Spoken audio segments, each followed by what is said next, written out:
Si quelqu'un veut venir après moi, qu'il renonce à lui-même, qu'il se charge de sa croix et qu'il me suive. Matthieu 16, 24. Renoncer à soi-même. D'un mot, le Seigneur va droit au but. Il arrive que l'homme soit prêt à renoncer à certaines choses, à des choses agréables. Il arrive qu'il soit prêt à renoncer au péché. Mais renoncer à soi-même, à ce moi qu'il chérit tant, renoncer à en faire le mobile de sa vie, le ressort de ses actions, détrôner le moi pour que Jésus prenne sa place. La première, que cela est bien plus difficile.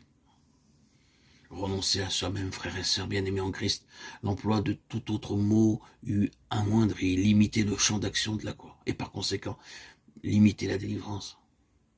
En effet, chers amis, le résultat ultime de la croix, c'est l'affranchissement de soi-même, la délivrance du moi. Auditeur, auditrice, si quelqu'un se charge de la croix, accepte l'esprit de la croix, manifesté en Christ au calvaire, et renonce à soi-même, il est alors assuré d'être affranchi du péché, des terreurs de la loi du monde et de l'esclavage de Satan.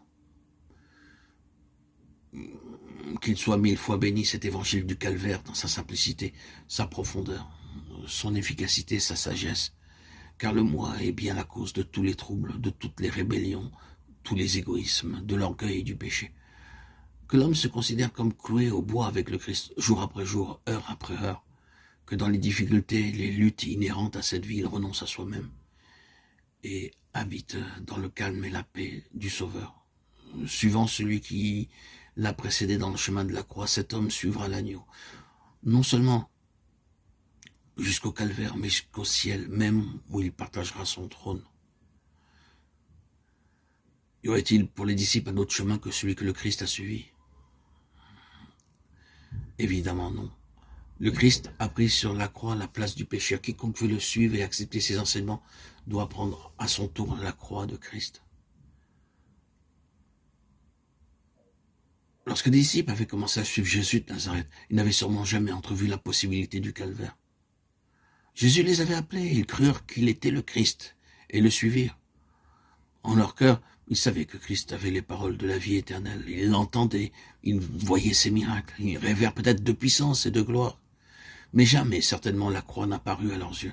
Même lorsque Jésus leur annonça ouvertement, et ils ne comprirent pas. Luc 9, 43, 44.